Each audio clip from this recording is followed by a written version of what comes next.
तो basic concept of chemistry, ठीक है। तो सबसे मेन चीज हमारी केमिस्ट्री में क्या है? Atom, smallest particle of a substance, है ना। Atom is smallest particle of substance, smallest particle of substance which take part in chemical reaction, na? Which participate in chemical reaction.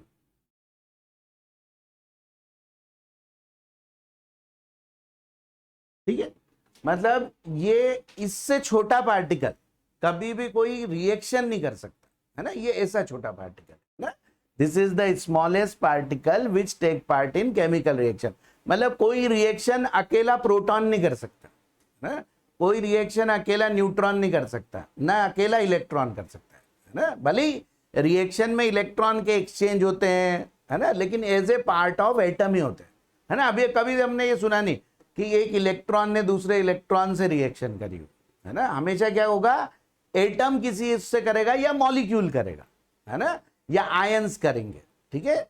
लेकिन एटम से छोटा पार्टिकल कोई भी रिएक्शन नहीं कर सकता, ठीक है। तो इसको हम ऐसे डिफाइन करते हैं, it is the smallest particle which take part in chemical reaction, है ना। और नेचर में क्या एग्जिस्ट करता है? मॉलिक्यूल, है ना। मॉलिक्यूल से छोटा पार्टिकल नेचर में एग्जिस्ट नहीं करता, ठीक है। मतलब अकेला एटम नेचर में एग्जिस्ट नहीं करेगा ना, एज ए मॉलिक्यूल ही एग्जिस्ट करेगा, ठीक है। तो इसकी भी हाँ हाँ हाँ, तो अब हाँ देखो, इसकी डेफिनेशन लिखो, फिर मैं बताता हूं उसमें क्या है ना। हाँ, मॉलिक्यूल्स, है ना। तो मॉलिक्यूल क्या होते हैं? Molecule are the smallest particles, molecule are the smallest particle, है ना, which exist independently, which exist independently और exist in nature, है ना। नेचर में मॉलिक्यूल से छोटा पार्टिकल एग्जिस्ट नहीं करता। ये बिल्कुल सही बात है कि जो नोबल गैसेस होती है ना, नोबल गैसेस, है ना। अब नोबल गैसेस कैसी होती है ना, जैसे हम लिख दे हीलियम, नियॉन, है ना, एर्गॉन, क्रेप्टॉन, जिनॉन और रेडॉन, है ना। ये क्या होती है? हमारी नोबल गैसेस, ठीक है। पहले इनको क्या बोलते थे? इनर्ट गैसेस बोलते थे, है ना, क्योंकि इनकी कोई भी रिएक्शन नहीं होती थी, है ना। मतलब हमको कोई भी इसके कंपाउंड मिलते ही नहीं थे, ठीक है, या कोशिश भी करते थे तो नहीं बनते थे। लेकिन अभी क्या हो गया है कि क्रेप्टॉन, जिनॉन और रेडॉन के कंपाउंड्स क्या होने लगे? बनाने लगे, ठीक है। कई साइंटिस्ट ने इनके कंपाउंड्स क्या करे? बनाए, ठीक है। इसलिए इनका नाम बदल के क्या कर दिया? नोबल गैसेस, है ना। नोबल गैसेस मतलब which are not reactive in normal condition, मतलब ये रूम टेम्परेचर पर ये इनको हम रिएक्ट नहीं कर सकते, है ना, ये ऐसी कैसी रहेंगे, ठीक है। तो क्या करा उन्होंने कि इनको बताने के लिए कि क्या करा कि मॉलिक्यूल को ऐसे डिवाइड करा, ठीक है। मॉलिक्यूल को क्या बोला? Mono atomic molecule, mono atomic, di atomic, है ना, ट्राई एटॉमिक, पोली एटॉमिक, ऐसे में डिवाइड किया गया ना। Mono atomic, di atomic, tri atomic और पोली एटॉमिक। अभी हम इनके सबके एग्जाम्पल भी देंगे। पोली एटॉमिक, ठीक है। तो अब देखो, ये इनका एटम ही करता है एग्जिस्ट, है ना। लेकिन क्या हुआ? इनके अलावा जितने भी ये सबके क्या एग्जिस्ट करते हैं? मॉलिक्यूल, जैसे H2, O2, O3, है ना, ये सब क्या है? मॉलिक्यूल। तो इनका नाम क्या दिएगा? मोनो एटॉमिक मॉलिक्यूल्स, है ना। कि इनको ये करने के लिए, मतलब वो डेफिनेशन को सही करने के लिए इनको क्या बोल दिया गया? मोनो एटॉमिक मॉलिक्यूल्स बोल दिया, ठीक है। देखो अब देखा जाए तो है तो एटम ही वो, है ना। लेकिन हम क्या बोलते हैं? यदि वो नेचर में इंडिपेंडेंट एग्जिस्ट कर रहे हैं तो उसको फिर एटम नहीं बोलेंगे, है ना, उसको क्या बोल देंगे? मोनो एटॉमिक मॉलिक्यूल्स बोल देंगे। ऐसे मॉलिक्यूल हैं जिसमें एक ही एटम प्रेजेंट, ठीक है। और ये सिर्फ इतने ही होते हैं, है ना, इसके अलावा कोई से नहीं होता, ठीक है। जैसे हम सोडियम लिखते हैं, है ना, Na, मगर ये सोडियम जो होता है इसमें एक एटम नहीं होता, इसको लिखते हैं हम Na, लेकिन इसमें क्या होते हैं, लाखों एटम्स होते हैं, है ना। इनके क्या होते हैं, ऐसे क्रिस्टल्स बनते हैं, ठीक है। उस क्रिस्टल्स में क्या होते हैं, इनके लाखों करोड़ों एटम्स होते हैं। तो अब वो इनकी, इसको क्या बोलते हैं, एटॉमिसिटी, मोनो एटॉमिक, डायटॉमिक, इसको क्या बोलते हैं, एटॉमिसिटी। हम लिखेंगे, देखो ये वो ऐसे करते करते इसको एटॉमिसिटी बोलते हैं। अब इनकी एटॉमिसिटी क्या होती है, लाखों में होती है ना, ठीक है। इसलिए इनको सिर्फ क्या लिख देते हैं, Na, Fe ऐसे करके लिख देते हैं, ठीक है। हाँ हाँ हाँ, सोडियम एटम लिखा हो तो इसका मतलब सिर्फ Na है ना, एक एटम है सोडियम का, ठीक है। लेकिन फिर उसका इंडिपेंडेंट एग्जिस्टेंस नहीं होगा, ठीक है। लेकिन हाँ, कोई भी हमें क्वेश्चन में आए कि सोडियम एटम में कितने इलेक्ट्रॉन होते हैं, है ना, तो हम किसके बताएंगे, सिर्फ एक एटम के, ठीक है ना। लेकिन सोडियम मॉलिक्यूल में बोलेंगे तो हम उसको लेंगे क्या, Na, मतलब सोडियम ही लेंगे। क्यों, क्योंकि इनके हमको ऐसे नंबर पता ही नहीं होते, है ना। ये ऐसे ऐसे होते हैं, जैसे कोई क्यूबिक स्ट्रक्चर में होता है ना। तो अब ये ऐसे क्यूबिक स्ट्रक्चर भी बहुत बड़ा सा स्ट्रक्चर होता है ना। तो इसमें क्या होते हैं, सैकड़ों हजारों सोडियम प्रेजेंट होता है, ठीक है। तो जो भी ऐसे जितने भी हमारे मेटल हैं, देखना जितने भी मेटल हैं उनमें से किसी में भी ऐसा नहीं लिखा होगा N2 जैसा लिखा हुआ है, O3 लिखा हुआ, सब में ये लिखा होगा Fe, Hg, Ag, क्योंकि उनके सबके क्या होते हैं, 3D स्ट्रक्चर होते हैं। और वो क्या होते हैं, ऐसे बहुत बड़े बड़े, उनको क्या बोलते हैं हम, लेटाइज बोलते हैं, ठीक है। उसको हम कहां पढ़ेंगे, मेनली सॉलिड स्टेट में पढ़ेंगे। 12th का फर्स्ट चैप्टर है सॉलिड स्टेट, है ना, वहां पर हम इनके स्ट्रक्चर्स भी पढ़ेंगे, ठीक है, कैसे प्रेजेंट होते हैं, ठीक है। तो हम सोडियम के एटम को मॉलिक्यूल इसलिए लिख रहे हैं उसको, क्योंकि हमको यही नहीं पता होता कि इनकी एटॉमिसिटी कितनी होती है, इनके एक मॉलिक्यूल में कितने एटम प्रेजेंट होते हैं, ठीक है। तो इसलिए उसको Na लिखा जाता है, या जितने भी मेटल्स हैं सभी को ऐसा लिखा जाता है, ठीक है ना। तो हमारी मेनली क्या हो गया, नॉन मेटल्स के लिए हमें पता होता है ना, कि इतने एटम प्रेजेंट है उसके एक मॉलिक्यूल्स, ठीक है। तो ऐसे उन्होंने क्या करा, नोबल गैसेस को जस्टिफाई करा, है ना, ठीक है, कि नोबल गैस दो। अब जो नेचर में तो अब हीलियम मिल रहा है ना, लेकिन अब हमने डेफिनेशन बाय डेफिनेशन क्या कह दिया कि नेचर में एटम नहीं मिलता, है ना। तो अब हमको इनको जस्टिफाई करने के लिए उन्होंने क्या नाम दिया कि ये क्या है, मोनो एटॉमिक मॉलिक्यूल्स, है ना, कि these are mono atomic molecules, ठीक है ना, ऐसे करके वो दे दिया, ठीक है ना। और जब जैसे हमें हीलियम मिलेगा तो वहां भी बहुत सारे हीलियम होंगे, लेकिन हर एक हीलियम का अपना अपना एग्जिस्टेंस होता है, सोडियम जैसा नहीं होता, है ना, कि सोडियम, पोटेशियम, रुबिडियम, सीजियम इनके जैसा नहीं, ठीक है। तो इनका ये मतलब नहीं कि ये मोनो एटॉमिक है ना। हमेशा ध्यान रखना, मेटल की एटॉमिसिटी कोई भी नहीं पूछेगा, है ना, मेटल्स की। क्यों, क्योंकि उनकी एटॉमिसिटी कोई बता ही नहीं सकता, ठीक है। इसलिए उनको मोनो एटॉमिक फॉर्म में हम लिख देते हैं, ठीक है ना, ऐसा हो जाता है, ठीक। फिर जैसे जैसे हम आगे करते जाएंगे तो और ये चीजें होती जाएंगी, ठीक है। आए ना समझ में कि इनको नोबल गैसेस को क्यों ये लिख दिया, क्योंकि इनको क्या बोल दिया, मोनो एटॉमिक गैसेस बोल दिया, ठीक है, या मोनो एटॉमिक मॉलिक्यूल बोल दिया, ठीक है। हाँ, अब एक और वर्ड लिख लो, एटॉमिसिटी। एटॉमिसिटी,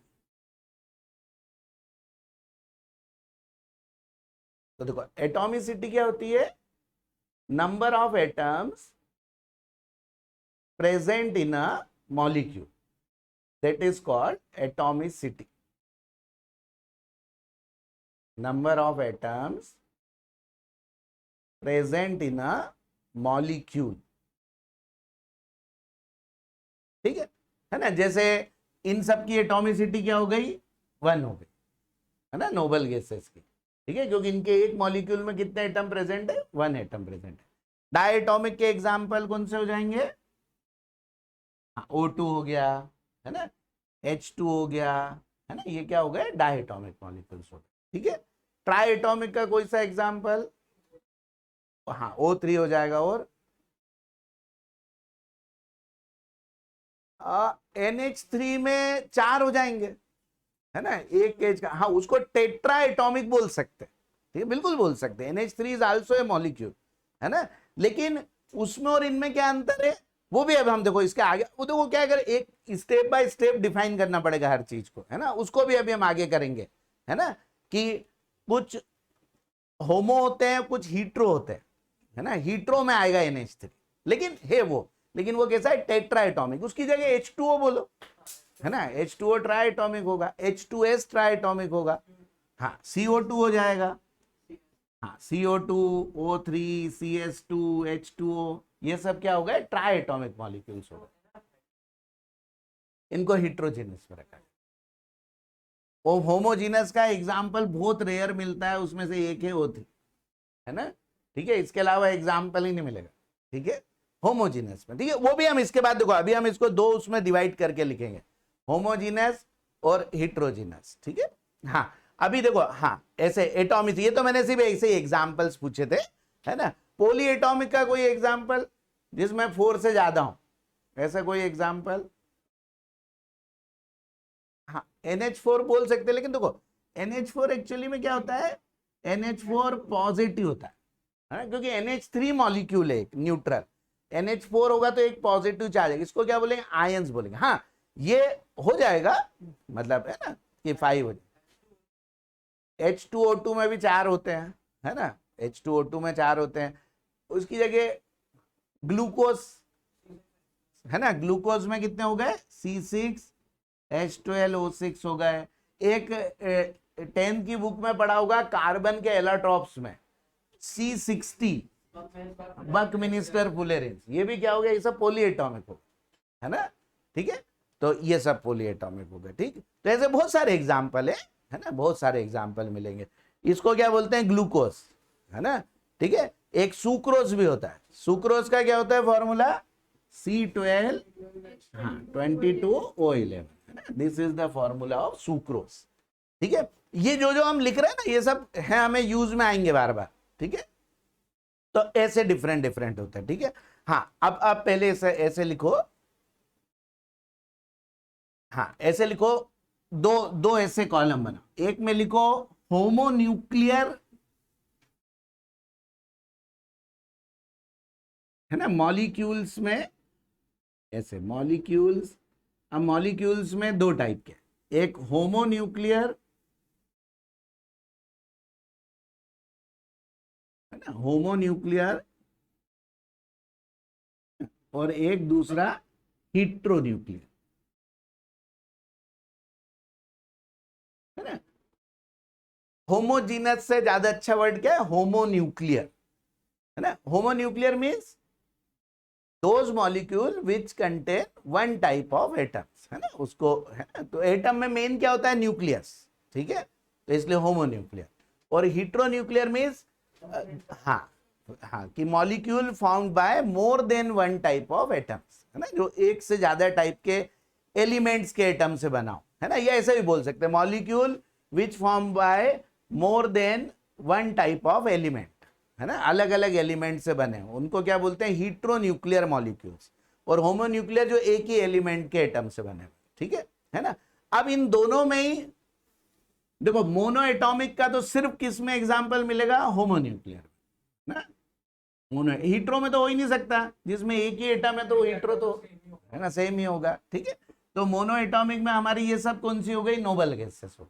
ठीक है, हाँ अब डायटॉमिक के कुछ कुछ एग्जाम्पल अब लिखते हैं, डायटॉमिक, तो इसके H2N2O2F2Cl2, है ना, ये हो जाएंगे, और हीट्रो में कौन से हो जाएंगे, HCl, HF, है ना, और कार्बन मोनोऑक्साइड, है ना, CO, ये हीट्रोन्यूक्लियर डायटॉमिक मॉलिक्यूल्स होते हैं, ठीक है, ये होमोन्यूक्लियर डायटॉमिक मॉलिक्यूल्स, ठीक है, these are homonuclear diatomic, these are heteronuclear diatomic molecules, ठीक है,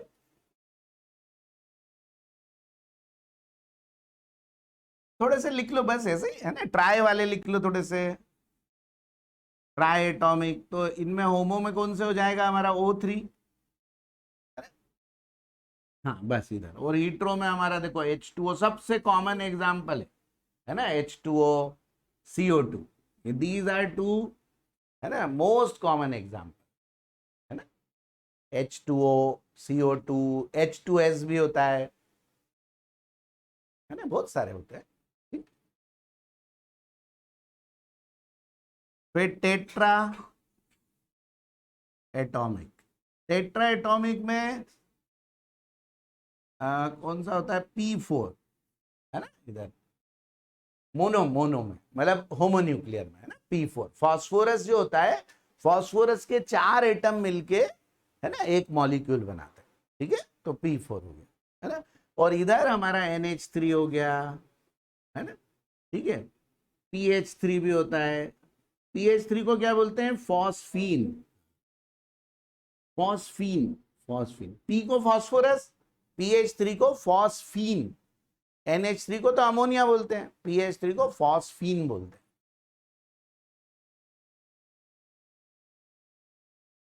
ठीक है। पेंटा, पेंटा एटॉमिक में तो, इसमें तो ऐसे नॉर्मल कोई एग्जाम्पल मिलेगा नहीं, है ना, होमोन्यूक्लियर में, ठीक है। इसमें मिल जाएंगे, जैसे कार्बन, हाँ, CCl4, CH4, कार्बन के बहुत सारे होते हैं, है ना, क्योंकि कार्बन टेट्रावेलेंसी शो करता है ना, तो 4 से और जुड़ जाता है, तो ऐसे, ठीक है। तो ये CCl4, CH4, ऐसे इसमें एक ऑक्टा जरूर मिलता है, लेकिन अब उन सबको हम क्या बोल देते हैं? पोली एटॉमिक, है ना, क्या बोल देते हैं? पोली एटॉमिक। पोली एटॉमिक, तो पोली एटॉमिक में देखो, एक तो ये ए सेट हो गया, है ना, सल्फर के भी, है ना, जो मोस्ट कॉमन जो मॉलिक्यूल होता है वो 8 सल्फर जुड़े रहते हैं उसमें, C60 हो गया, है ना। और इधर हमारा ये C12, H22O11, है, या C6H12O6 एटसेट्रा, है ना, बहुत होते हैं। हम जैसे जैसे पढ़ते जाएंगे तो ढेरों नाम आते चले जाएंगे, ठीक है ना। पॉलीमर्स, और पॉलीमर का किसी को नाम मालूम? कोई पॉलीमर जिनको पॉलीमर हम बोलते ही हैं, ऐसे कोई से नाम? पॉलीथीन हो गया, है ना, पॉलीविनाइल क्लोराइड, PVC, है ना, जो स्लीपर वगैरह हमारी जो आती हैं, शूज वगैरह बनते हैं, है ना, तो वो क्या होते हैं? ये सब पॉलीमर। ये कुर्सियां बनी हुई है ना, ये सब क्या है? PVC के उससे बनी हुई, ठीक है। तो ये हमारे सब क्या हो जाएंगे? पॉलीमर्स हो जाएंगे। ये हमको पॉलीमर भी एक चैप्टर पढ़ना है 12th में, है ना, उसमें हम ये पढ़ेंगे कि इनके कौन कौन से मोनोमर से मिलके बनते हैं, है ना, कौन से स्मॉलर यूनिट से मिलके ये सब बनते हैं, ठीक है। टेफ्लॉन होता है ना, बहुत सारे एग्जाम्पल्स है उसके, ठीक है। तो ये, है ना, तो होमोन्यूक्लियर और हिट्रोन्यूक्लियर, है ना, ऐसे 2 टाइप के क्या हो गए? हमारे मॉलिक्यूल्स हो गए, और फिर इनमें ये अलग अलग सब टाइप के, ठीक है ना। अब हाँ, एक और है एटॉमिक मास, है ना। ये भी देखो, ये अब आप लोगों ने पढ़ा होगा, लेकिन हम एक बार सबको रिवाइज करते हुए फिर धीरे धीरे आगे बढ़ेंगे, ठीक है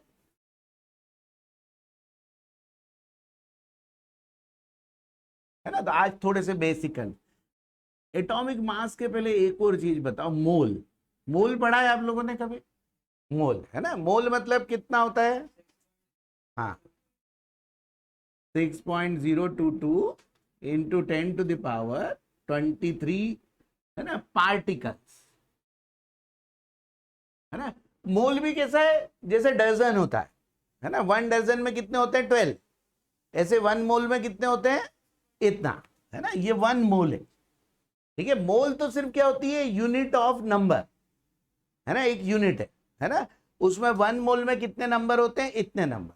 अब ये जिसके भी आगे लगा दो उतना बन जाए, है ना। जैसे हमने बोला 1 मोल एटम, तो कितने हो जाएंगे? इतने एटम, ठीक है।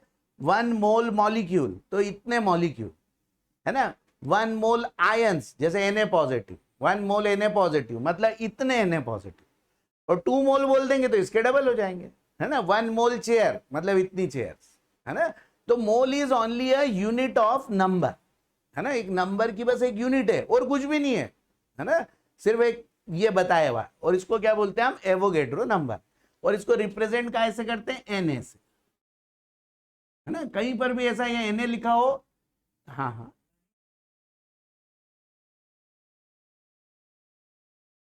एनो, देखो वैसे बहुत रेयरेस्ट है कि ऐसा कहीं पे, जैसे जो इसका स्टैंडर्ड नोटेशन है दैट इज Na, है ना, ये, ठीक है। तो इससे करें, इसको यदि लिखोगे ना एग्जाम में Na, तो सब टीचर समझ जाएंगे कि ये क्या है, इतना, मतलब एवोगेड्रो नंबर, ठीक है। जैसे हमने लिख दिया 2Na, तो 2Na का कोई भी मीनिंग समझ जाएगा, 2 इंटू दिस, है ना, मतलब 2 मोल्स, ठीक है ना। तो 1 मोल मीन्स एवोगेड्रो नंबर के बराबर पार्टिकल्स, ठीक है। इसी को हम आगे जाके पढ़ेंगे पूरा मोल कंसेप्ट, है ना। और weight of 1 mole of anything, तो ये एक बहुत इंपॉर्टेंट चीज है कि 1 मोल के किसी का भी जो वेट होता है उसको हम क्या बोलते हैं, मोलर मास, ठीक है। ये देखो, ये वर्ड बहुत इंपॉर्टेंट वर्ड है, मोलर मास, ठीक है। मोलर मास का मतलब मॉलिक्यूल से बिल्कुल भी नहीं है ना। मोलर मास का मतलब है 1 मोल का मास, है ना। अब वो 1 मोल किसी के भी हो सकते हैं, जैसे मास ऑफ 1 मोल एटम, तो ये भी क्या होगा, मोलर मास ऑफ एटम हो जाए, ठीक है, उस एटम का मोलर, ठीक है। मास ऑफ 1 मोल मॉलिक्यूल, तो वो मास ऑफ 1 मोल मॉलिक्यूल, तो वो क्या हो जाएगा, मोलर मास ऑफ मॉलिक्यूल हो जाएगा, ठीक है। वो कितना होता है वो हम करेंगे, है ना, ठीक है। मगर एटम के लिए भी मोलर मास वर्ड यूज हो सकता है, मॉलिक्यूल के लिए भी मोलर मास वर्ड हो सकता है, या मास ऑफ 1 मोल चेयर, तो वो मोलर मास ऑफ चेयर हो जाए, है ना। किसी का भी, किसी के भी 1 मोल का मास मतलब क्या होता है, मोलर मास, ठीक है। ये वर्ड सिर्फ उसके लिए यूज होता है, ठीक है। लेकिन क्या होता है, ज्यादातर हम मॉलिक्यूल के लिए क्यों इसको यूज करते हैं, क्योंकि इंडिपेंडेंट एग्जिस्टेंस किसका होता है, मॉलिक्यूल्स का होता है। तो कोई भी जब हम रिएक्शन लिखेंगे या किसी भी चीज को डील करेंगे तो मॉलिक्यूल को करेंगे, इसीलिए क्या हो जाता है, ये कंफ्यूजन क्रिएट हो जाता है कि मोलर मास मतलब मॉलिक्यूल का ही मास, है ना। लेकिन ऐसा नहीं है, मोलर मास मतलब 1 मोल किसी भी चीज का मास होता है। जैसे आपको बोला मास ऑफ 1 मोल ऑक्सीजन एटम, तो वो किसका होगा, 1 मोल, मतलब इतने एटम ऑफ ऑक्सीजन का मास होगा। और इसी की जगह बोला मास of 1 mole molecule of oxygen, तो वो इतने O2 का मास होगा। वो सिर्फ O का मास था एटम में, और ये किसका होगा, O2 का मास होगा। वो कितना होता है वो हम अभी देखेंगे, है ना, कि उसको निकालने का कैसा तरीका होता है, बहुत आसान सा, ठीक है। तो ऐसे, लेकिन मोलर मास का मीनिंग है 1 मोल का मास, ठीक है। हाँ, अब नया वर्ड लिखो, एटॉमिक मास यूनिट ना, सबसे पहले एटॉमिक मास यूनिट, AMU। बहुत सारे फेमिलियर चीजें आएंगे हमें, AMU, एटॉमिक मास यूनिट, ठीक है। थोड़ा बहुत हम इसी बेसिक कंसेप्ट में थोड़ा बहुत लॉग वगैरह भी थोड़ी थोड़ी चीजें पढ़ लेंगे ना। हो सकता है आप लोगों ने फिजिक्स में, अभी फिजिक्स की क्लासेस चालू हुई क्या, हाँ पढ़ाया क्या, अच्छा अच्छा अच्छा, ठीक है। तो भी मैं मतलब जितना केमिस्ट्री लॉग टेबल देखना सिखाया क्या, तो हमें बस, तो हम फिर थोड़ा सा लॉग के 2-4 फॉर्मूले कर लेंगे, है ना, जो हमें केमिस्ट्री में काम होता है, हम सिर्फ उतने तक कर लेंगे, और लॉग टेबल देखना सीख लेंगे, और एक एंटी लॉग टेबल, है ना, क्योंकि वो जब काम में आएगी तो फिर यूज में आएगी फिर उसको, है ना, ठीक है। और या फिर उसी समय कर लेंगे, थोड़ा सा एक बार बता दूंगा अभी भी, और एक बार फिर जब जिस लेसन में जरूरत पड़ेगी तब करेंगे, ठीक है। एक्चुअली में क्या होता है, फिजिक्स वगैरह में सिर्फ फॉर्मूले के यूज आते हैं, है ना, लॉग वगैरह का फॉर्मूला यूज आता है। केमिस्ट्री में लॉग के क्वेश्चंस भी होते हैं, तो उसमें लॉग टेबल और एंटी लॉग टेबल देखना पड़ती है ना। एनसीईआरटी के शायद 11th वाली में, आप नई वाली में तो दे रखी है, नहीं तो 12th के पीछे वाली एनसीईआरटी के पीछे लॉग टेबल और एंटी लॉग टेबल दे रखी है, ठीक है। हाँ, तो अब देखो एटॉमिक मास यूनिट, तो एटॉमिक मास यूनिट मतलब 1 AMU। अब क्या होता है, देखो एटम क्या होता है, it is very very lighter, है ना, नेकेड आई से हमें दिखता भी नहीं है, ठीक है। तो उनके मास को अब हम ग्राम में लिखते हैं, किलोग्राम में लिखते हैं, तो फिर वो बहुत ऐसा 10 टू द पावर माइनस कुछ कुछ करके लिखना पड़ता है ना, ठीक है। इसलिए क्या करा उन्होंने, एक नई यूनिट बना दी कि जिसमें हमको ऐसा नहीं लिखना पड़े 10 टू द पावर -27, है ना। जैसे प्रोटॉन का मास कितना होता है, मास ऑफ 1 प्रोटॉन, हाँ 1.6 इंटू 10 टू द पावर 20, हाँ 4 ग्राम होता है, और 27 kg होता है, 10 टू द पावर -27 kg, ठीक है। 1 इलेक्ट्रॉन का कितना होता है? हाँ हाँ हाँ बिल्कुल, हाँ, -39.1 इंटू 10⁻⁻31, या फिर ग्राम में कितना हो जाएगा? 10⁻⁻28 ग्राम, है ना, ये इलेक्ट्रॉन का। और जो न्यूट्रॉन जो होता है उसका मास भी हम लगभग इतना ही मानते हैं, है ना। वैसे neutron is little bit heavier, है ना, न्यूट्रॉन थोड़ा सा हेवी होता है ना, लेकिन हम उसका भी मास कितना मानते हैं? इसके बराबर ही मानते हैं, जो हमारे नॉर्मल के लिए इतने ही मानते हैं। तो वो भी लिख लो, mass of neutron is equal to mass of proton, है ना। वैसे एक नियरली इक्वल टू का लगा दो साइन, ठीक है, नियरली इक्वल टू, ठीक है। डेसिमल के थर्ड प्लेस पे जाके न्यूट्रॉन थोड़ा सा हेवी होता है ना, ठीक है, लेकिन आप हमारे पर्पस के लिए इनको यही मानते हैं, ठीक है। हाँ, अब 1 AMU, है ना, तो 1 AMU को देखो डिफाइन तो कैसे किया गया कि it is 1/12 of mass of C12 atom. जो कार्बन, है ना, कार्बन आप लोगों ने पढ़ा, एक वो भी नाम पढ़ा होगा आइसोटोप्स, है ना। आइसोटोप क्या होते हैं? जिनका एटॉमिक मास अलग अलग होता है, ठीक है। तो कार्बन का एक आइसोटोप होता है जिसका एटॉमिक मास 12 होता है। तो वो वाले आइसोटोप के मास को यदि 12 से डिवाइड कर दो तो जो आए उसको क्या बोला? 1 AMU बोला, ठीक है, उसको क्या बोला? 1 AMU। अब वो आता कितना है? इतना, है ना, इतना ही आता है, ठीक है, हाँ, है ना। तो 1 AMU इज इक्वल टू कितना हो गया? देखो, हाँ, पहले कभी डेफिनेशन पूछे तो डेफिनेशन ये लिखना, it is 1/12 of mass of C12 atom. 1 AMU means 1/12 of mass of C12 atom.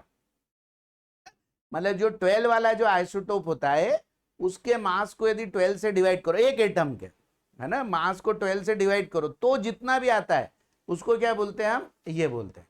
अब वो आता कितना है? इतना, 1.6 इंटू 10⁻⁻24 ग्राम, ठीक है। इसका मतलब प्रोटॉन का मास कितना है? 1 AMU, है ना, ये मतलब हो गया ना। न्यूट्रॉन का मास भी कितना मानेंगे हम? 1 AMU। AMU में न्यूट्रॉन और प्रोटॉन दोनों के मास को क्या मानते हैं? 1 1, ठीक है। इसीलिए कैसा क्या हुआ? एटॉमिक मास इक्वल टू क्या हो गया? Number of proton plus number of neutrons. लेकिन ये किस में आएगा? इसकी यूनिट AMU में। देखो ऐसा क्यों हुआ? क्योंकि देखो, जैसे मान लो हाइड्रोजन है, हाइड्रोजन में कितने प्रोटॉन होते हैं? 1। न्यूट्रॉन कितने होते हैं? 0। अब 1 प्रोटॉन का मास कितना होता है? 1 AMU, है ना। 1 प्रोटॉन का मास 1 AMU, तो जो नंबर ऑफ प्रोटॉन थे वही क्या हो गया? मास ऑफ हाइड्रोजन हो गया, है ना। इसलिए नंबर करा, नहीं तो किसी का मास किसी के नंबर के बराबर थोड़ी हो सकता है, नहीं हो सकता ना। मास और नंबर में क्या रिलेशन? कोई रिलेशन नहीं है ना। मास होगा ग्राम में, किलोग्राम में, है ना, किसी यूनिट में होगा। लेकिन वो क्या हुआ? उसका एक का मास कितना हुआ? 1 AMU। इसीलिए क्या हुआ? उसके नंबर ही लिख दो तो क्या हो जाते हैं? वो मास के बराबर हो जाते हैं। इसीलिए करा atomic mass is equal to mass of proton plus mass of neutron. Actually में और क्या होना चाहिए था? मास ऑफ इलेक्ट्रॉन भी होना चाहिए था, लेकिन इलेक्ट्रॉन क्या होता है? बहुत ही लाइटर होता है ना, इसलिए उसके मास को हम निग्लेक्ट कर देते, ठीक है। लेकिन यदि एक्यूरेट देखना है तो मास ऑफ इलेक्ट्रॉन भी जोड़ना चाहिए उसमें, ठीक है। But it is very very lighter than proton, है ना।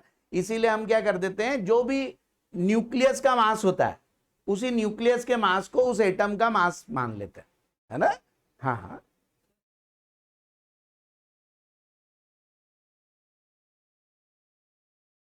हाँ हाँ। देखो, इलेक्ट्रॉन के मास को हम निग्लिजिबल ही मानते हैं, है ना। इसीलिए इलेक्ट्रॉन का, इलेक्ट्रॉन बिल्कुल रिएक्शन में तो इलेक्ट्रॉन इधर से उधर आएंगे जाएंगे, है ना, पार्टिसिपेट करते हैं इलेक्ट्रॉन, लेकिन as a part of atom करते हैं, ठीक है ना। लेकिन वो तो जाते हैं, जैसे मान लो NaCl बना तो क्या होगा? Na से एक इलेक्ट्रॉन किस में चले गया? Cl में चले गया, है ना।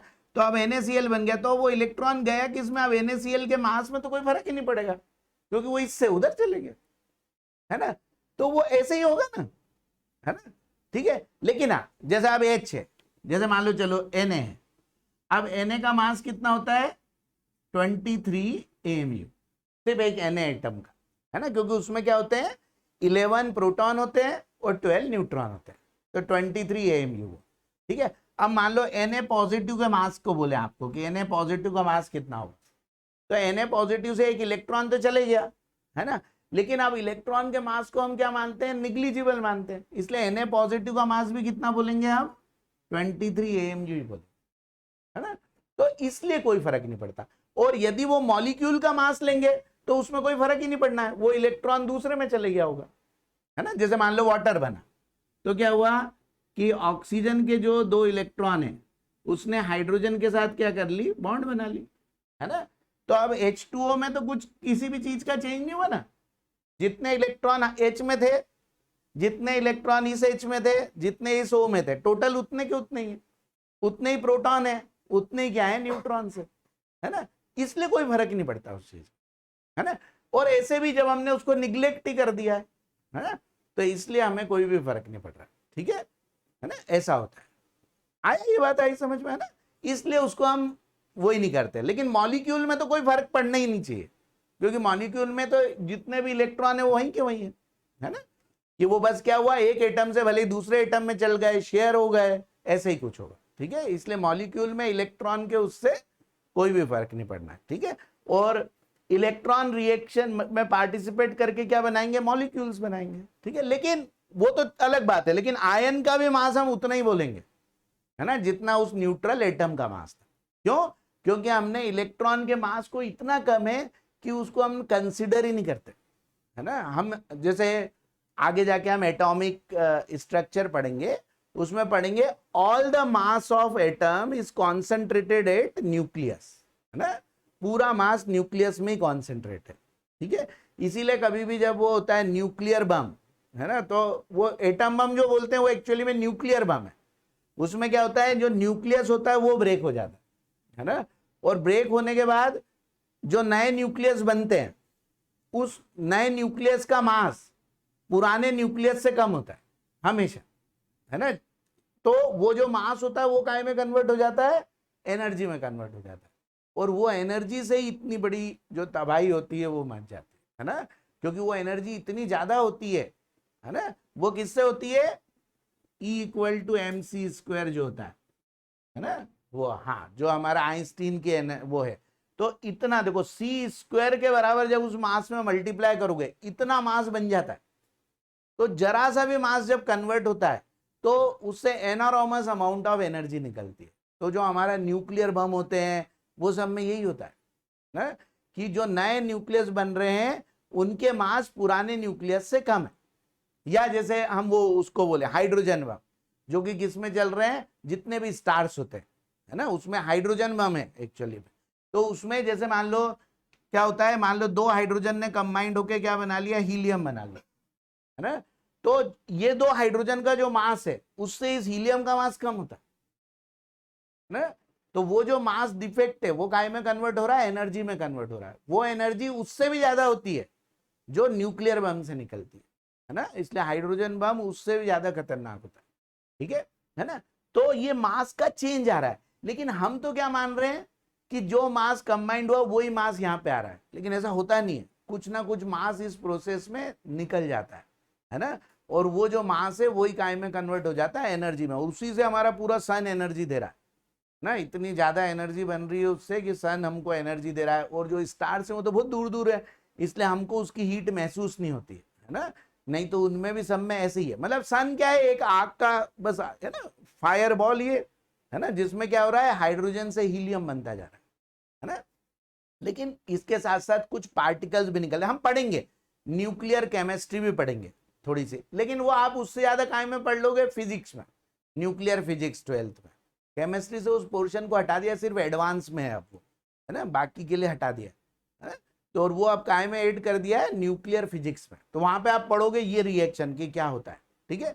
तो इसलिए जितना भी मास होता है वो काय में कॉन्सेंट्रेट होता है, न्यूक्लियस में कॉन्सेंट्रेट होता है, ठीक है। इसीलिए जो हमारा पहले जो कंजर्वेशन ऑफ एनर्जी था, है ना, वो एक तरह से थोड़ा सा गलत है ना, टोटल क्या होता है, conservation of energy plus mass होता है ना, एनर्जी और मास मिला के पूरे यूनिवर्स में बराबर है ना, वो टोटल हमेशा उतना ही रहेगा ना, क्योंकि या तो मास एनर्जी में कन्वर्ट हो जाएगा या कुछ एनर्जी मास में कन्वर्ट हो जाएगा, ठीक है, टोटल बराबर होगा। लेकिन डे टू डे लाइफ में, हाँ हाँ,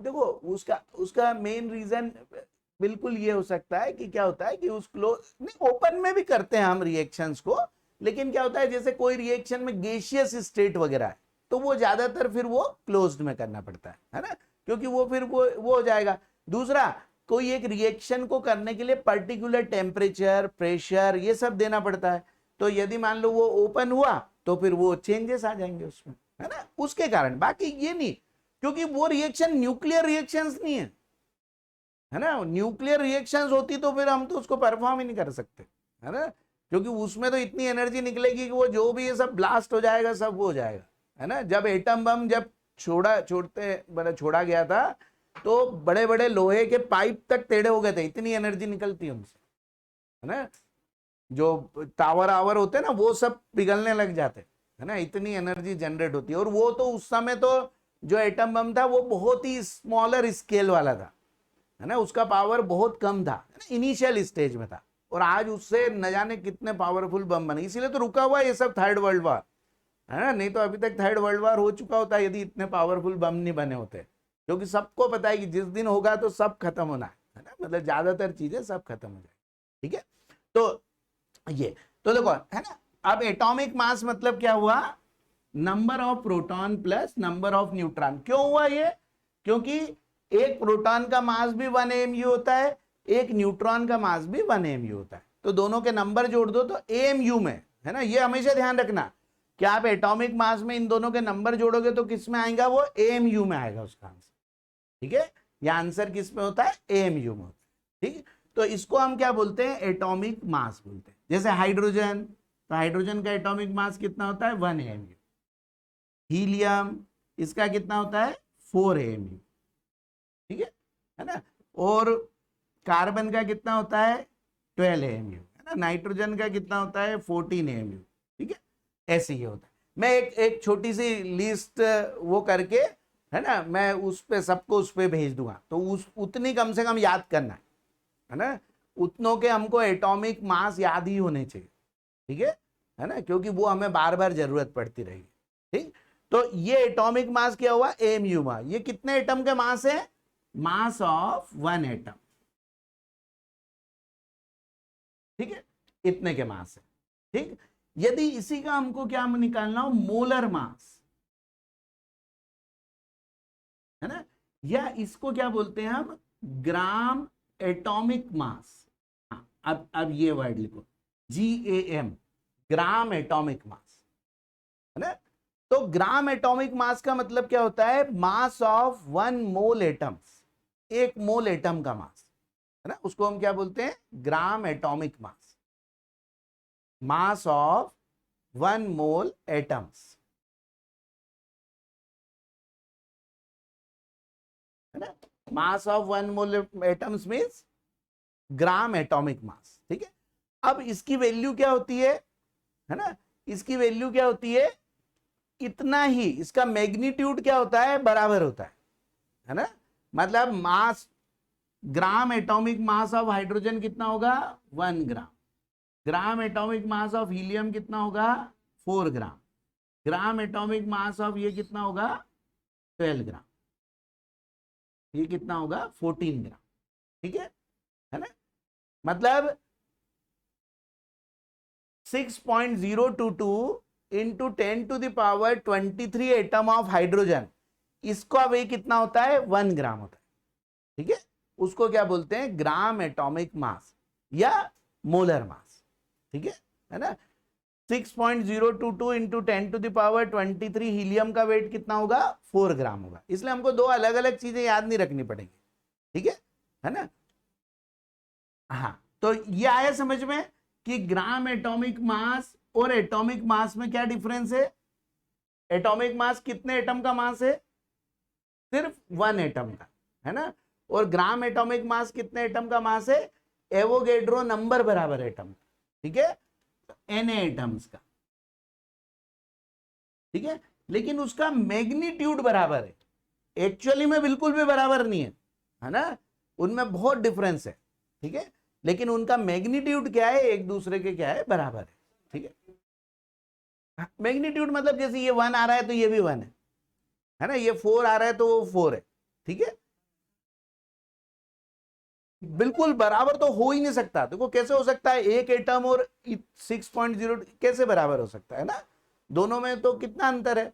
मतलब जैसे जैसे हम बोले कि एटॉमिक मास ऑफ चेयर, मतलब एक एग्जांपल के लिए, है ना, या एटॉमिक मास ऑफ पेन, है ना, ये मान लो क्या है 10 AMU है ना, और हम बोले 6.022 इंटू 10⁻23 पेन का मास कितना है ना, तो मोल कंसेप्ट के अनुसार वो कितना हो जाएगा, 10 ग्राम हो जाएगा।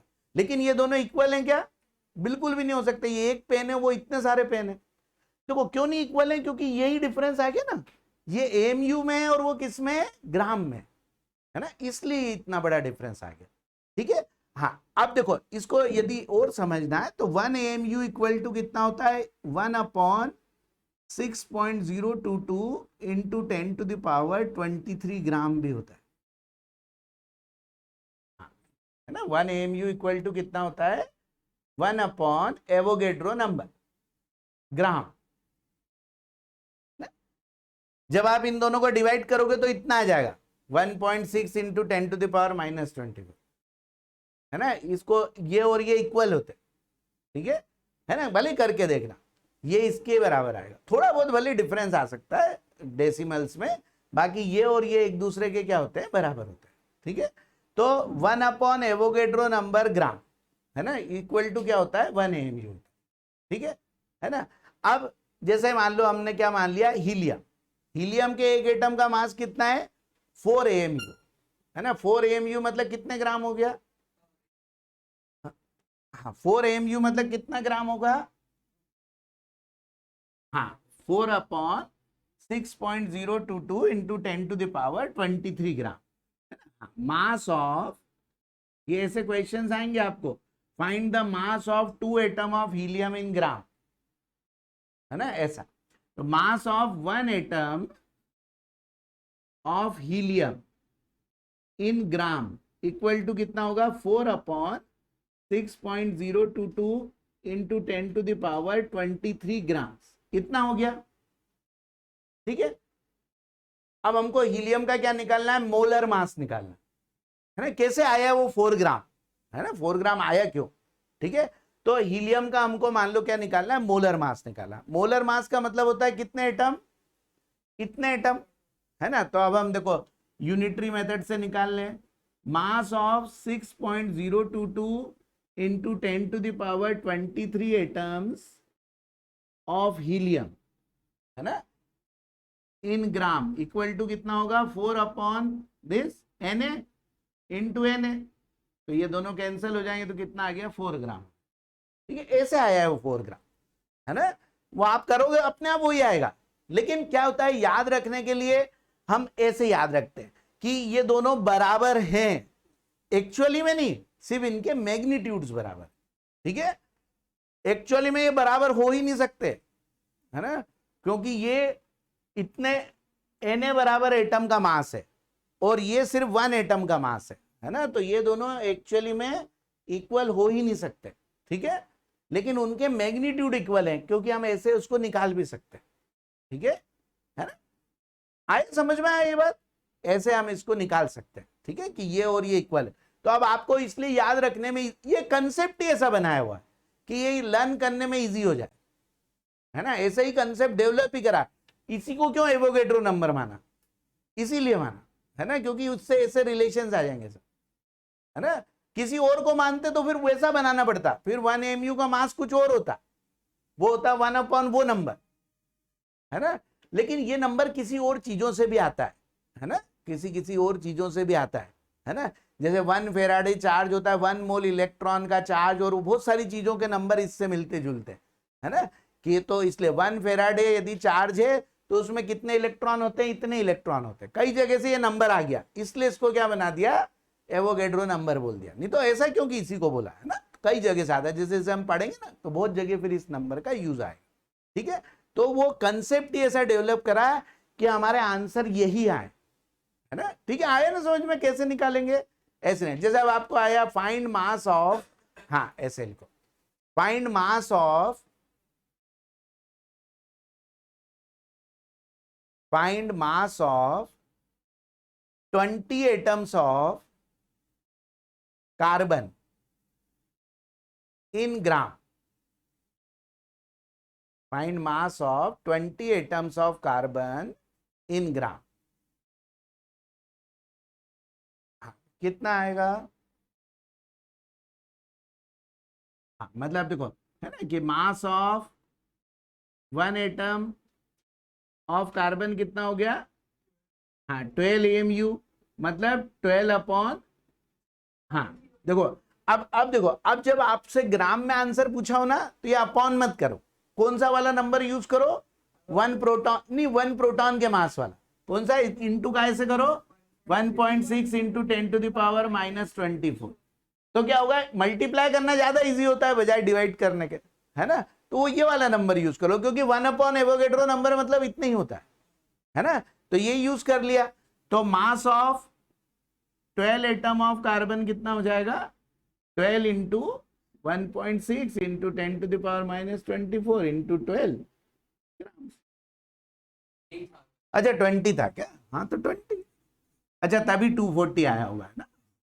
ठीक है 20, ठीक है, तो इतने ग्राम आए, समझ में आया। तो जब भी आपको क्वेश्चन आए ग्राम में कन्वर्ट करने को, तो ये वाली यूज करना, है ना। क्यों, क्योंकि वो डिवाइड करने से क्या फायदा, है ना, उसकी जगह मल्टीप्लाई करना ज्यादा इजी होगा। ठीक है, तो इतने ग्राम क्या हो गया, 20 एटम ऑफ कार्बन का मास हो गया। ठीक है, हाँ अब चलो कुछ उल्टा निकालो, ऐसा, हाँ ऐसे निकालो, find number of atoms, find number of atoms in 52, ये एनसीईआरटी का क्वेश्चन है, इन 52 AMU of helium, find number of atoms in 52 AMU of helium. ठीक है, तो कैसे, हाँ हाँ हाँ 13 एटम्स, है ना। देखो क्या है, हमको 52 AMU दे रखा है ना, हाँ तो नंबर ऑफ एटम्स, है ना, इज इक्वल टू क्या हो जाएगा, मास इन AMU divided by atomic mass, है ना।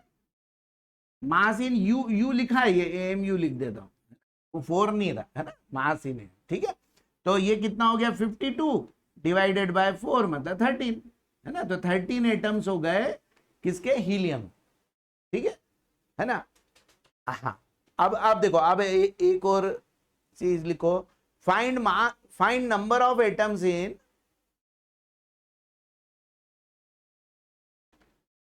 मास इन AMU अपॉन एटॉमिक मास, है ना। जब जब AMU में दिया हो, है ना, तो एटॉमिक मास से सीधे डिवाइड कर देंगे तो नंबर ऑफ एटम्स आ जाएंगे। ठीक है, हाँ फाइंड, हाँ नेक्स्ट क्वेश्चन लिखो, find number of atoms in 52 gram of helium, 52 gram of helium. अब क्या आएगा आंसर, ग्राम ऑफ हीलियम, इसमें कितने एटम होंगे,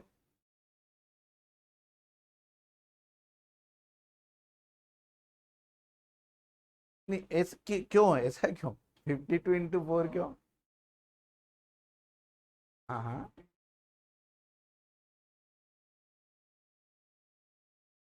देखो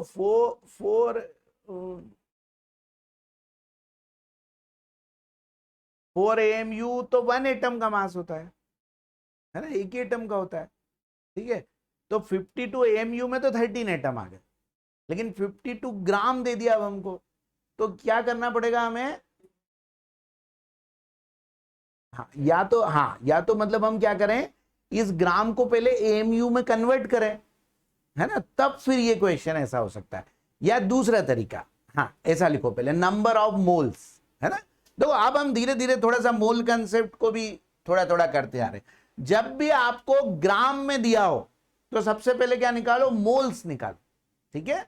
देखो दो तरीके हैं, एक तो यूनिटरी मेथड से कर सकते हैं, इसको एएमयू में चेंज करो और यूनिटरी मेथड से कर दो, है ना, जैसे तुमने करा है ना, सही है, वही आंसर आएंगे, ठीक है। लेकिन यदि हम इसको कैसे करें, एक फॉर्मूले बना के करें, है ना, मोल कंसेप्ट के हिसाब से करें। हाँ तो ऐसा लिखो, जब भी, हाँ वेनेवर, हाँ ऐसा लिखो, whenever mass in gram is given, है ना, जब भी ग्राम में मास दिया हो, whenever mass in gram is given, then find number of moles, ना उन एटम के नंबर ऑफ मोल्स निकाल। तो वो क्या हो जाएगा, गिवन मास, है ना, ये तो आपने पढ़ा होगा गिवन मास, है ना, लेकिन गिवन मास इन ग्राम ना अपॉन मोलर मास, है ना। लेकिन अब इस मोलर मास को हमने क्या बोला था, GAM बोला था, ग्राम एटॉमिक मास। वैल्यू वही है 4, है ना, लेकिन अंतर आ गया। अब इसकी यूनिट क्या हो जाएगी, ग्राम हो जाएगी, ठीक है। तो ग्राम से ग्राम कैंसिल हो जाएगा और आंसर एटम में नहीं आएगा, आंसर किस में आएगा, मोल्स में आएगा, है ना। तो कितना हो गया, 52 डिवाइडेड बाय 4 मतलब 13 मोल। अब हमारे पास हीलियम के कितने हो गए, 13 मोल्स हो गए, है ना। और एक मोल में कितने एटम होते हैं, एवोगेड्रो नंबर के बराबर। तो 13 मोल में कितने हो जाएंगे, 13 इंटू एवोगेड्रो नंबर हो जाएंगे, ठीक है।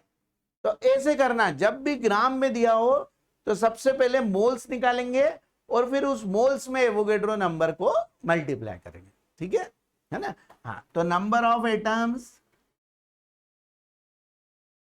इज इक्वल टू कितना हो जाएगा, 13 इंटू Na, है ना, मतलब 13 into 6.022 into 10 to the power 23 atoms, इतने सारे एटम्स हो जाएंगे, है ना, ठीक है। एवोगेड्रो नंबर इंटू 13 होगा, उसका आंसर सिर्फ 13 था, है ना, इसका आंसर एवोगेड्रो नंबर इंटू 13। तो देखो इन दोनों में आपको डिफरेंस समझाता है ये क्वेश्चन कि ग्राम और एएमयू में क्या डिफरेंस है ना। एएमयू सिर्फ एक एटम के मास से डिवाइड कर दोगे तो भी नंबर ऑफ एटम्स आ जाएंगे, ठीक है, क्योंकि एएमयू में ही होता है एक एटम का मास। लेकिन जब ग्राम में दिया हो तो फिर एक एटम के मास से डिवाइड करने पे एटम नहीं आएंगे, क्यों, क्योंकि एक एटम का मास ग्राम में नहीं होता, वो, है ना, वो एक मोल एटम्स का होता है। इसलिए इससे पहले क्या निकालेंगे, नंबर ऑफ मोल्स निकालेंगे और फिर उस नंबर ऑफ मोल्स में इसका मल्टीप्लाई कर देंगे, है ना, तो हमारा फिर आंसर आ जाएगा, ठीक है। ठीक, चलो एक और करो question. Find number of atoms in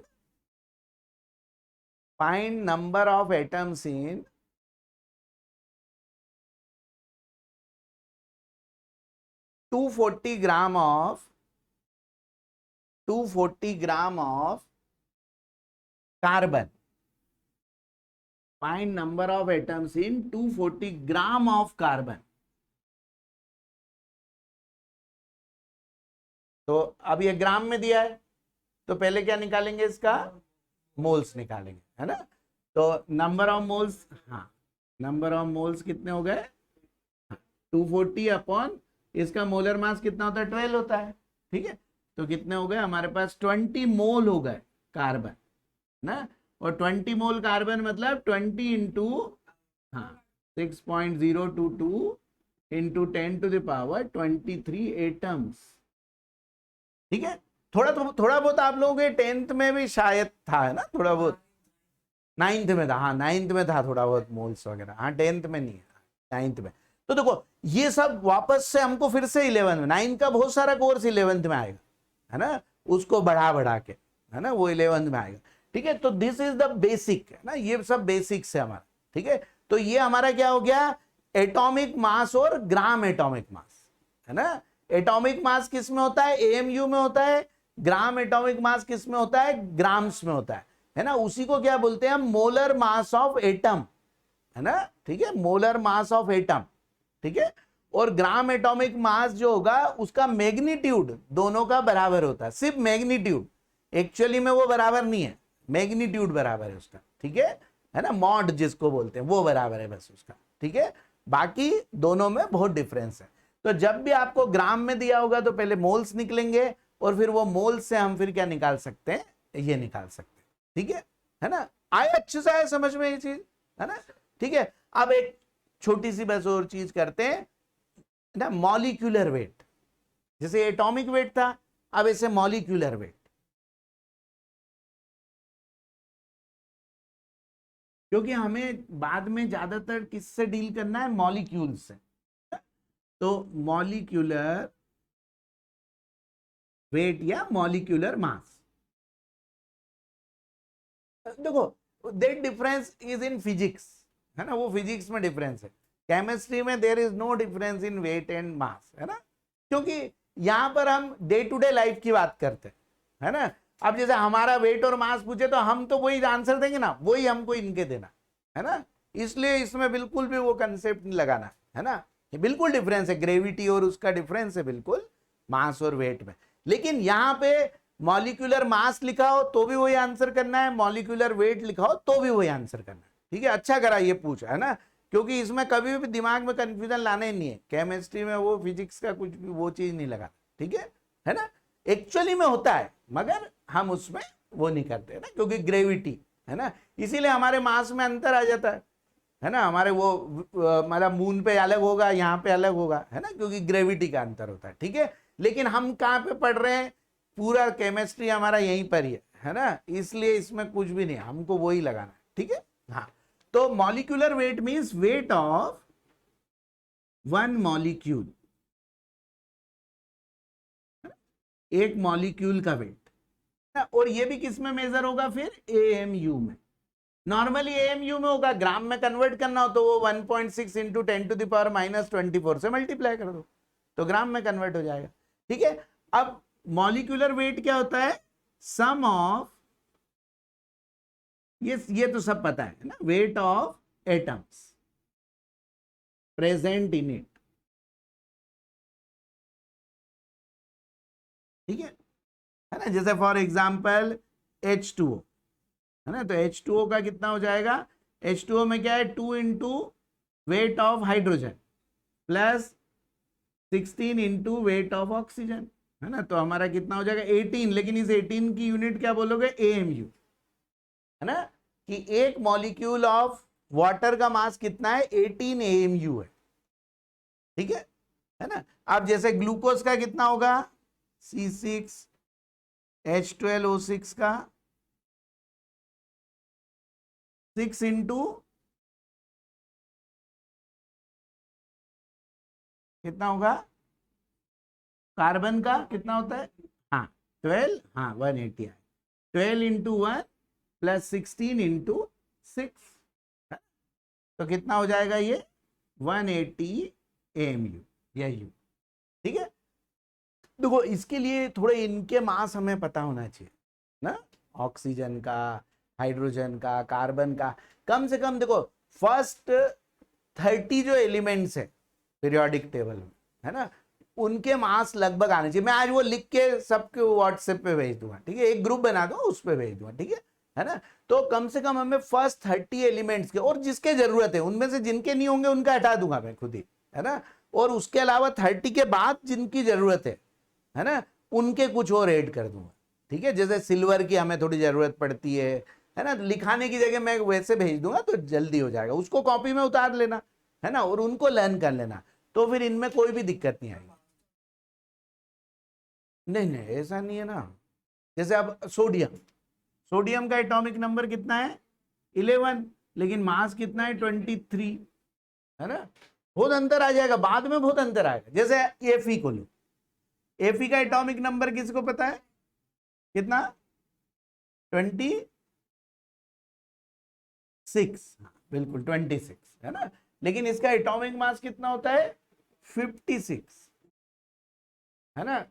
जैसे जैसे हम आगे बढ़ते जाएंगे पीरियोडिक टेबल में, वैसे वैसे एटॉमिक नंबर और मास का डिफरेंस बढ़ता ही चला जाएगा, है ना। जैसे यूरेनियम का एटॉमिक नंबर कितना है 92, और यूरेनियम का जो हाँ एक नॉर्मल आइसोटोप है उसका 238, इतना अंतर आ जाए, है ना। देखो बहुत अंतर आते जाएगा, जैसे जैसे बड़ा होते जाएगा एटम, उसमें न्यूट्रॉन के नंबर बढ़ते जाते हैं। और हाँ, यदि प्रोटॉन और न्यूट्रॉन बराबर होते तो डबल आता रहता, जैसे ऑक्सीजन, है ना। ऑक्सीजन में 8 और 8 है, तो इसलिए 8 एटॉमिक नंबर है और 16 इसका एटॉमिक मास है ना। तो शुरू में फिर भी 20 तक में कई सारों में ये वैलिड है, कई सारों सब में नहीं फिर भी, है ना। लेकिन उसके बाद तो फिर ये सब एकदम चेंज हो जाता है। तो इसलिए जैसे कॉपर, कॉपर का एटॉमिक नंबर कितना होता है 29, ठीक है। और कॉपर का एटॉमिक वेट कितना है 63.5 है, इतना इसका एटॉमिक, ठीक है ना। तो देखो डिफरेंस बहुत सारा आता जाएगा। जिंक का 30 है ना, 30 एटॉमिक नंबर, लेकिन एटॉमिक वेट 65 है, ठीक है। तो ऐसे, और फिर भी ये भी एटॉमिक वेट किसके हैं, जो इनके सबसे स्टेबल आइसोटोप है। ऐसे तो अलग अलग होते रहते हैं। इसमें हम देखो, अभी हम बेसिक कंसेप्ट में वो भी पढ़ेंगे, एवरेज एटॉमिक मास। जैसे ये 63.5 क्यों लिख दिया, है ना, क्योंकि एटम में तो देखो न्यूट्रॉन और प्रोटॉन को आधे तो होते नहीं है, तो 0.5 कहां से आ गया, है ना।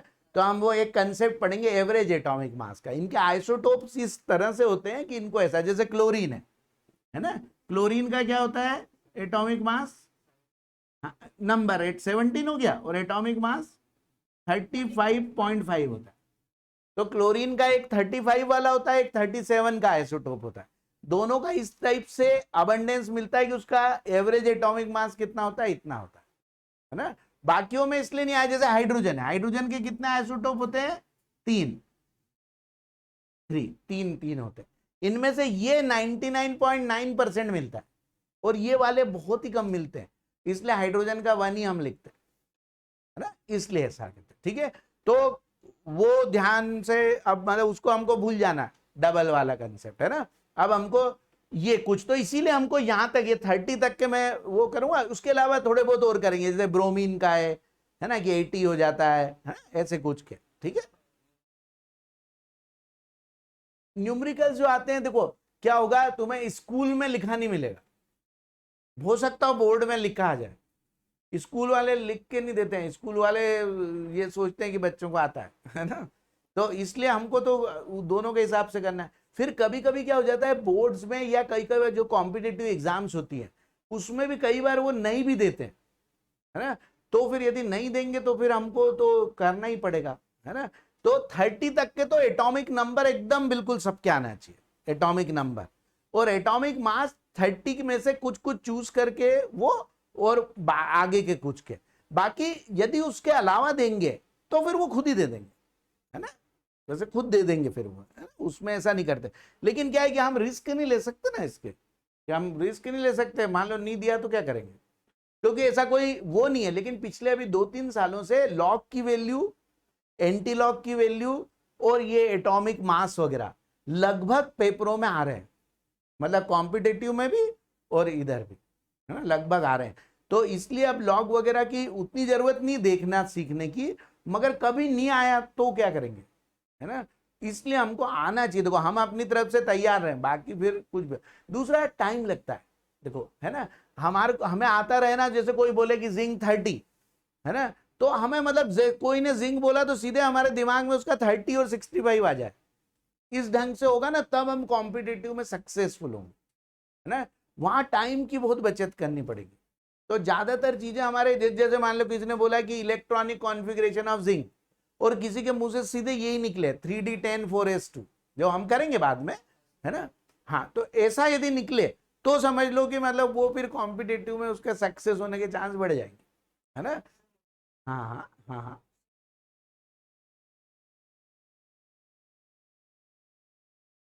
वो हम एटॉमिक स्ट्रक्चर में पूरा पढ़ेंगे।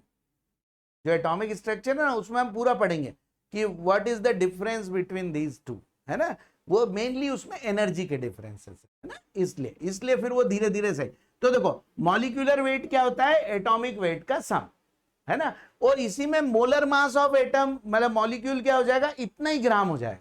जैसे आपसे पूछे, है ना, ग्राम मोलर मास, है ना, या मोलर मास ऑफ मॉलिक्यूल, तो कितना हो जाएगा, वाटर का कितना हो जाएगा 18 ग्राम।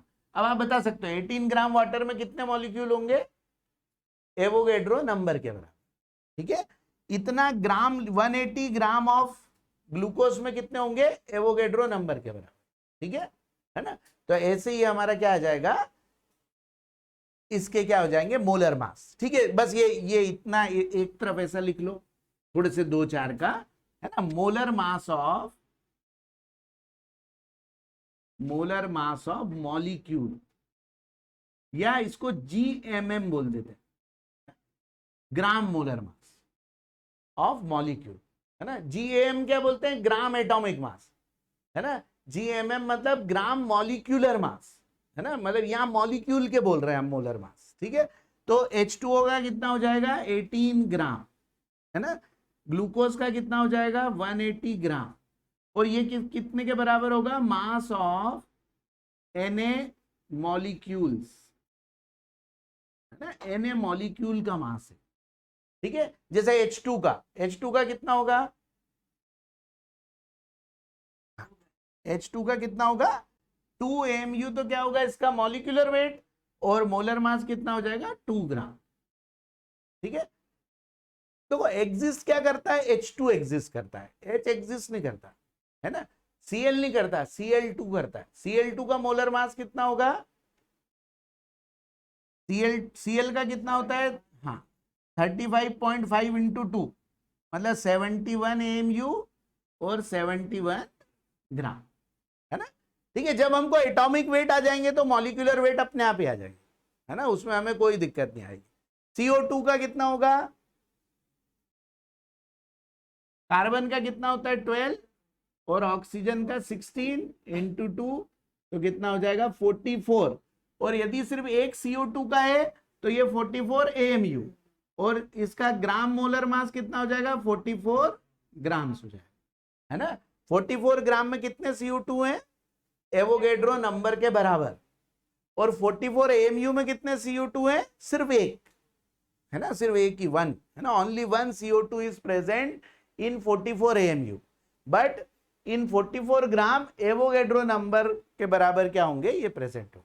ठीक है ना, बस ये डिफरेंस देखो आज के उसमें, मतलब हमारा मेन ये कि ये डिफरेंस समझ लेना, है ना, मतलब आज का लेक्चर हमारा सक्सेसफुल तब है जब आप लोगों को ये डिफरेंस समझ में आ जाए, है ना, कि ग्राम और इसमें वो क्या है। सेम जैसे नंबर ऑफ मोल्स निकालते थे एटम के, ऐसे ही नंबर ऑफ मोल्स किसके निकालेंगे, मॉलिक्यूल्स के, है ना, वेट इन ग्राम अपॉन मोलर मास। ठीक है ना, और AMU से डायरेक्ट नंबर ऑफ मॉलिक्यूल्स आ जाएंगे, जैसे उधर मोल्स और एटम आए थे ऐसे यहाँ मॉलिक्यूल और मोल्स आएंगे। ठीक है, वो हम थोड़े से और करेंगे क्वेश्चंस, ठीक है, वो क्वेश्चंस करेंगे, और फिर अब इसको हम आगे और